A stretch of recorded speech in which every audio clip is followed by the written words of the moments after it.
Sumpahnya gue kebencet, lucu banget. Begini ya, bisa juga kami jelaskan. Rumah di Sentul itu tahun 2023 itu dimohon oleh klien kami kepada si pemilik. Untuk apa? Untuk digunakan sebagai backup operasional kantor yayasan. Yayasan apa? Yayasan yang bergerak di bidang dakwah dan pendidikan Islam. Kami ikuti dengan seksama. Alhamdulillah berjalan lancar. Namun yang membuat kami shock, klien kami, Pak Idon, langsung ditahan di rutan C7 Kejaksaan Agung RI atas dasar sangkaan yang sama dengan apa yang disangkakan oleh pihak Polda Metro Jaya, yaitu terkait perkara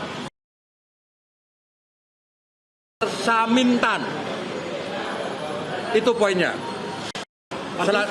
Artinya Anda menilai seharusnya Febri ini juga ditahan atau seperti Selesaiin dulu lah bang. Sabar dulu. Selesaiin dulu.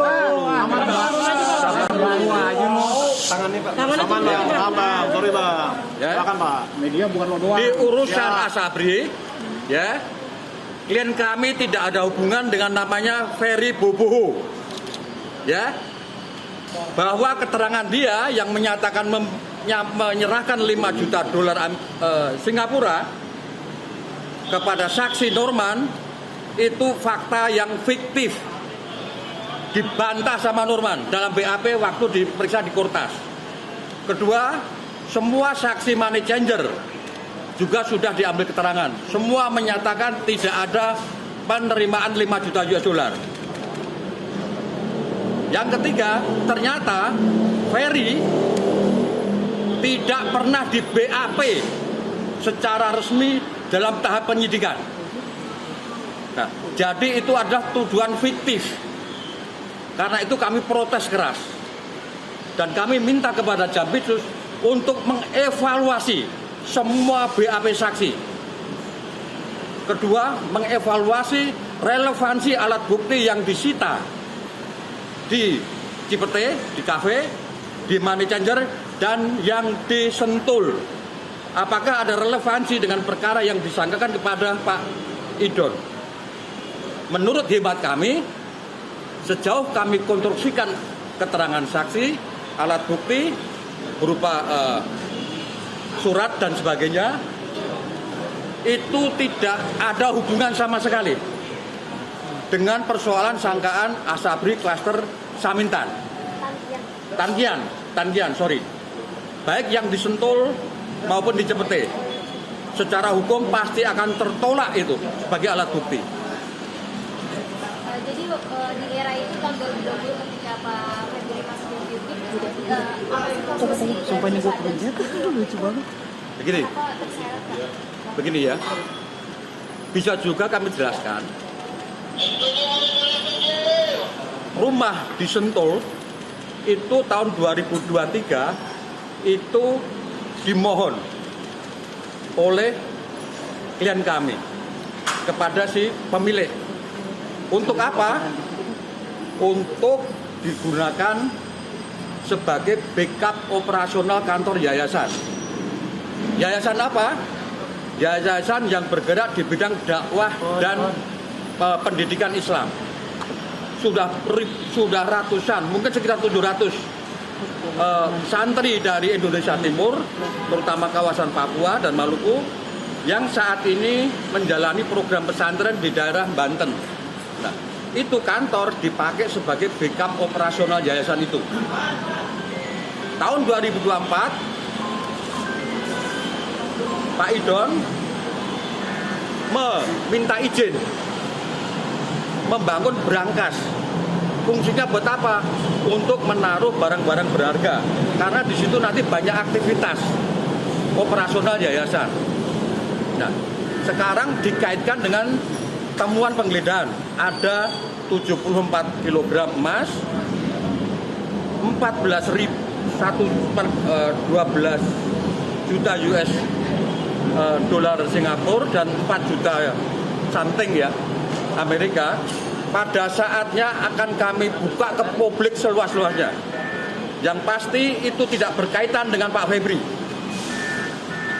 Kedua, yang pasti itu ada pihak yang secara legal menyerahkan. Yang ketiga, yang pasti itu akan digunakan dalam rangka kepentingan tadi. Artinya barang bukti itu yang diterima oleh Kejaksaan Agung milik Pak Doni, Pak. Pak Doni itu, sorry.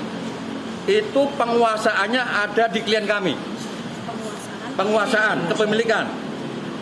Jadi itu bukan milik Pak Febri. Tapi ditempati oleh Pak Febri. Rumah itu sudah 10 tahun, informasinya nggak pernah dipakai sama Pak Febri. Tapi di 2023 dipinjam oleh si Pak Idon untuk kantor yayasan. Sewa, kontrak, atau hanya obrolan teman? Mengajukan permohonan menggunakan. Ini dibuktikan dengan bukti pendukung ada 2. 1, semua biaya maintenance, listrik, air, dan staf yang kerja di situ yang bayar Pak Idon semua, bukan Pak Febri. Per 2023? Per 2023. Itu awal 2023. Semua saksi sudah diperiksa dan confirm dengan itu. Kemudian alat bukti berupa pembayaran, listrik, air, maintenance semuanya juga sudah disita. Jadi confirm itu yang menggunakan adalah Pak Idon dan yayasan. Pak, soal brankas Pak, kan ini brankasnya hampir sama ya, yang di Klen dan di Sentul. Ya. Itu berarti terkonfirmasi bahwa yang buat itu adalah Pak Idon. Yang membuat Pak Idon dan kontraktornya adalah sama. Tuh, ya. Kontraktor juga sudah diperiksa. Siapa Pak? Adalah sama. Yang duit di Sentul itu duit yayasan artinya pokoknya. Itu duit yang diserahkan untuk kepentingan yayasan dalam rangka tadi. Diserahkan oleh seseorang. Ada beberapa pihak. Pak untuk kepemilikan. Ya silakan. Sekarang kami belum berani menyebut siapa mereka. Kami khawatir keselamatan mereka akan terancam. Biar mereka diperiksa dulu oleh pihak Pitsus dengan segala bukti-bukti yang mereka punya. Begitu clear baru kami rilis. Tapi orang-orang tersebut sudah Bapak sampaikan sama Pak. Bang Doni? Apa hubungan Pak sama Bang Doni? Apa kawan sejawat yang jelas Pak? Hubungan. Nah, hubungan itu menjadi bagian yang didalami oleh pihak Polda dan pihak Pitsus hari ini. Ada hubungan apa? Sepanjang yang kami tahu, memang beliau adalah ada hubungan satu kampung, satu kuliah. Pak kamera Pak. Sementara itu dulu. Pak, berarti penggunaannya berbeda. Barang bukti yang ditemukan di Cafe The Clan, kemudian koin money changer, dan yang ditemukan di rumah sewa itu adalah penggunaannya berbeda ya? Penggunaannya berbeda. Kalau yang di kafe itu digunakan untuk pembangunan pelabuhan di daerah Kalimantan Timur. Selain yang ditemukan di sana, sudah ada juga yang ditransfer ke perusahaan resmi karena ada kontrak perjanjiannya. Itu resmi dan itu juga sudah disita oleh pihak penyidik Polres dan Polda Metro Jaya. Pak, Tersebut Bapak belum merilis, tapi nama orang-orang tersebut apakah sudah Bapak laporkan kepada Kejagung? Setelah serah terima hari ini, kami merencanakan untuk menyampaikan Jadi belum. secara resmi. Jadi belum. Maksud kami adalah tadi setelah serah terima, kami menanyakan tolong diperiksa Pak Idon. Lihat Tapi keterangan, Pak. rupa-rupanya pihak Pitsus langsung mengambil sikap menahan Pak Idon di rutan Kejagung C7. Jadi pertanyaan itu akan kami jawab mungkin hari Senin. Pak Febri kan ini ada peran di Satgas PKH Pak. Nah, uang ini juga kan dari Pak Febri juga begitu. Nah, ini apakah di uang yang ada di Sentul itu ada sebagian dari Satgas PKH Pak? Sepanjang yang disampaikan klien kami dan alat bukti lain, clear tidak ada hubungan dengan Satgas PKH. Clear nggak ada hubungan. Bang, kalau status Cafe The Clan itu benar nggak sih awalnya itu kerjasama antara Pak Febri dengan Pak Idon, kemudian Pak Febri menarik sahamnya gitu dan akhirnya itu menjadi kepemilikan Pak Idon sepenuhnya? Sepanjang yang kami tahu itu nggak benar. Itu isu, itu hoax. Ya, udah. Tapi kalau sebelumnya dimiliki oleh Ferry Boboho benar Pak? Memang ada kerjasama dengan Ferry Boboho. waktu itu dia kan pemegang merek dagang restoran Perancis, kerjasama di situ, kemudian bangkrut. Setelah bangkrut diambil alih full 100% Pak Idon, makanya diganti namanya menjadi Cafe The Clan Signature. Jadi Ferry Boboho sudah nggak ada hubungan dengan persoalan kafe. Biang kerok dia. Siapa Pak? Ferry Boboho itu biang kerok dia. Dalam hal? Semua kemelut ini sumbernya dari dia.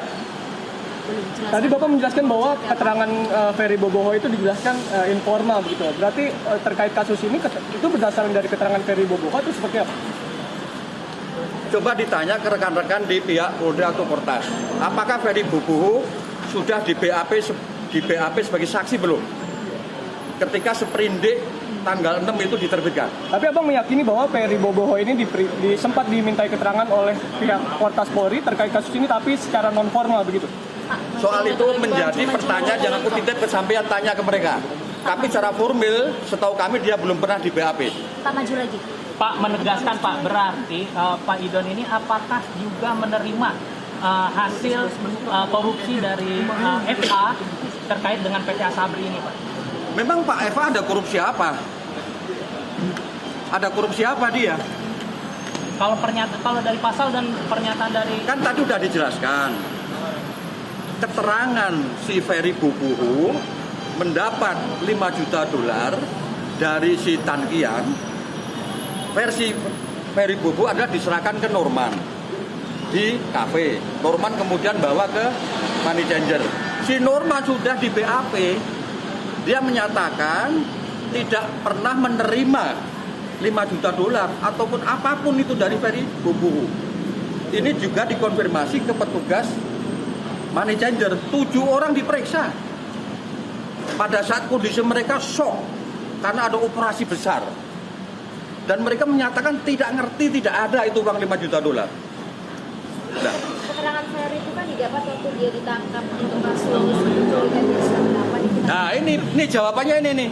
Keterangan yang diberikan pada saat dia ditangkap oleh Densus. Ya kan? Keterangan itu tidak pernah dikonfirmasi kepada Pak Febri. Tidak pernah. Jadi kalau ada isu si Ferry menerima dari Tan Kian, ya tanya ke dia.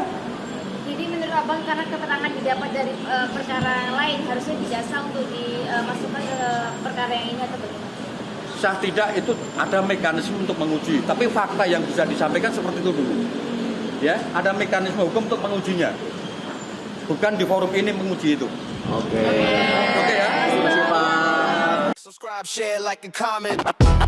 Subscribe, share, like, and comment. Subscribe, share, like, and comment. Subscribe, share, like, and comment. Subscribe, share, like, and comment.